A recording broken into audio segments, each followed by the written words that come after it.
देखिए एक सिनेरियो ये है ना कि सिस्टम ने ना करप्ट कर दिया, करप्शन हलाल कर दी हुई है। बहुत सारे लोग जो सीट पे बैठे हुए हैं जो अपनी करप्शन नहीं करना चाहते किसी भी सूरत, लेकिन इस सिस्टम ने उनको मजबूर कर दिया। मैंने अपना एनालिसिस किया कि अब ये लोग जो हैं करप्शन को हलाल समझते हैं। इन्होंने अपने आप को समझा लिया हुआ है कि इसके बगैर गुजारा नहीं है, करनी ही करनी है।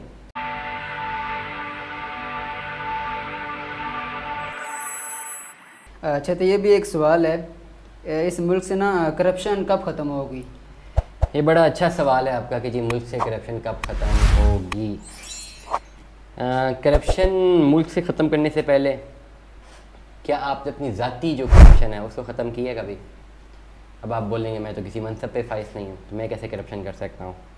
बहुत सारे लेवल पे आप करप्शन कर तो सकते हैं, कर सकते हैं कि नहीं कर सकते? जी बिल्कुल, हर कोई करप्शन ही कर रहा है आजकल।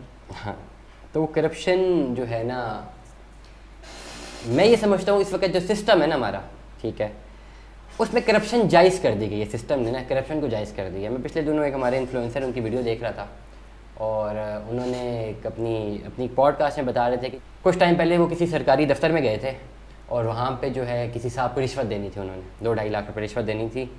तो जब वो इंतज़ार कर रहे थे जी साहब काम पर गए, तो साहब नमाज़ पढ़ने गए हुए थे। और जब साहब नमाज़ पढ़ कर आए तो उनकी बड़ी सी दाढ़ी थी और उनको जो है वो रिश्वत दी उन्होंने 2-2.5 लाख रुपए। ये इन्फ्लुएंसर साहब ने बोला है।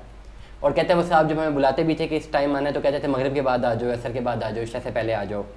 मतलब वो बता रहे थे कि बहुत इस्लामी टच उनका, लेकिन करप्शन वो भी कर रहे हैं। तो देखिए एक सिनेरियो ये है ना कि सिस्टम ने ना करप्ट कर दिया, करप्शन हलाल कर दी हुई है। बहुत सारे लोग जो सीट पे बैठे हुए हैं जो अपनी करप्शन नहीं करना चाहते किसी भी सूरत, लेकिन इस सिस्टम ने उनको मजबूर कर दिया है। एक तो उनकी सैलरीज कम, अखराजात ज़्यादा, ये सबसे बड़ा जो एलिमेंट है ना करप्शन करने में मजबूर करता है बहुत सारे लोगों को। मैं ये नहीं कहता बिल्कुल सच है, या मैं ये नहीं कहता कि सारे ही ऐसे हैं, लेकिन कुछ इम्पैक्ट्स अगर मैं बताऊँ, कुछ वजूहात बताऊँ जिनकी वजह से ये होता है।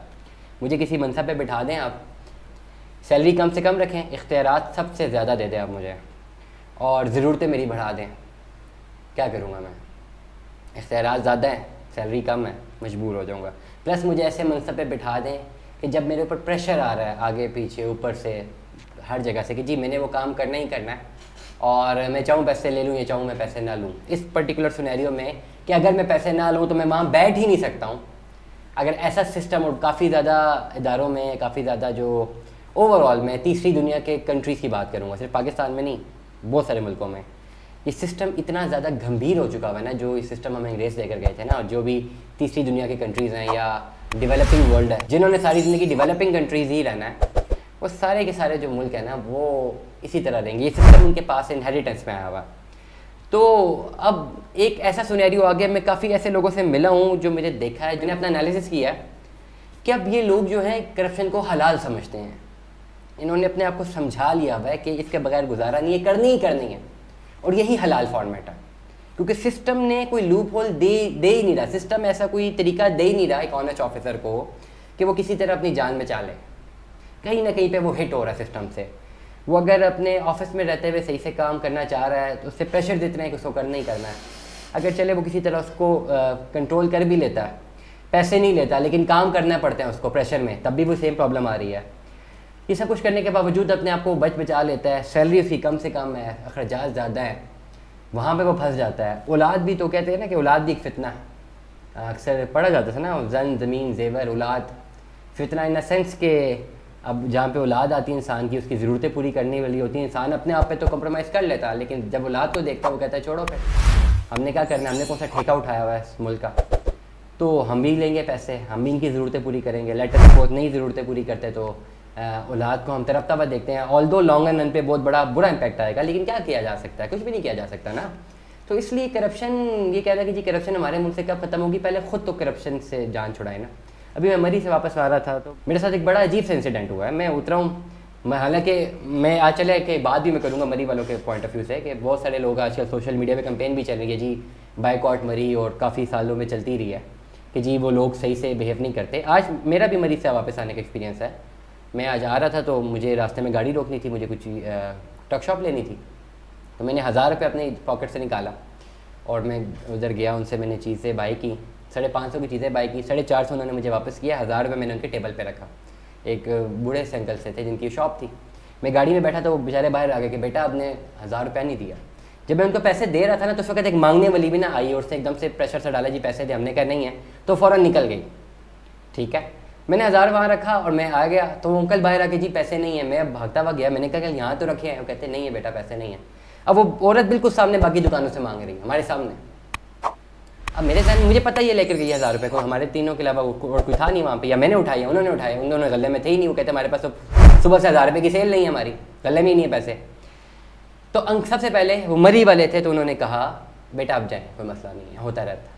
मैंने कहा अंकल मैंने तो 1000 रुपये पूरा दिया ना। उन्होंने कहा बेटा आप जाएँ, कोई मसला नहीं, आप चीज़ें भी ले जाएँ, चीज़ें भी। मैंने उनको 2-3 दफ़ा उन्होंने कहा आप जाएँ।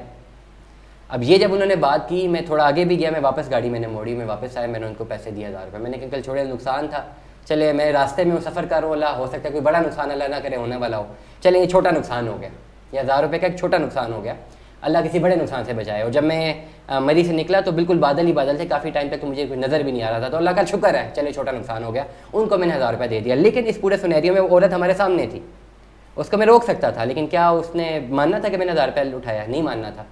और क्या उसकी हम तलाशी ले सकते थे किसी औरत ज़ात की? नहीं ले सकते। अगर तलाशी ले भी लेते तो क्या पॉसिबल था? एक सिनेरियो खड़ा होता।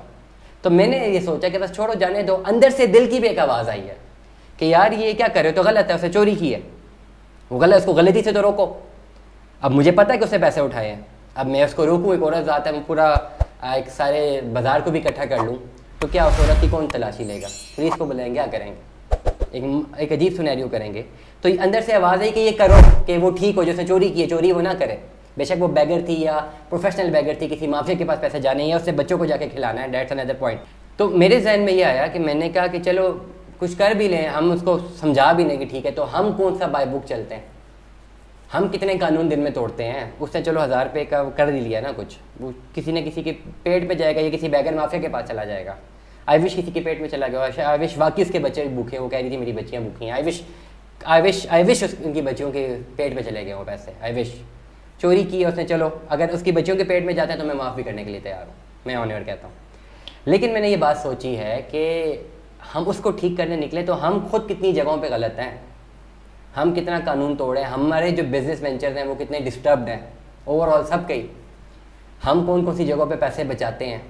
तो ये पूरा एक सिनेरियो तो है, ठीक है। तो करप्शन, आपका सवाल था कि करप्शन कैसे ख़त्म होगी। ऊपर के लेवल पे करप्शन तब ख़त्म होगी जब आपकी अपनी करप्शन ख़त्म होगी, अपनी ज़ात से आप अपने आप को सुधारेंगे, बाय बुक चलेंगे, बाय कॉन्स्टिट्यूशन चलेंगे, तब जाके बेहतरी होगी, वरना नहीं हो सकती ना। पहले अपने आप को तो सुधारें ना। हमेशा दूसरों पे उंगली पॉइंट आउट करना बहुत आसान है। ये उंगलियां मैं आपकी तरफ पॉइंट आउट कर रहा हूँ ना, ये 3-4 मेरी तरफ भी हैं, मैं ये देखता ही नहीं। तो दिस इज़ द पॉइंट कि आपको दूसरों को सुधारने से पहले अपने आप को सुधारना पड़ेगा। और जब तक आप खुद नहीं सुधरते ना, आप खुदारा जो है वो दूसरों को सुधारने का बेड़ा मत उठाएं, पहले खुद को संभाल लें।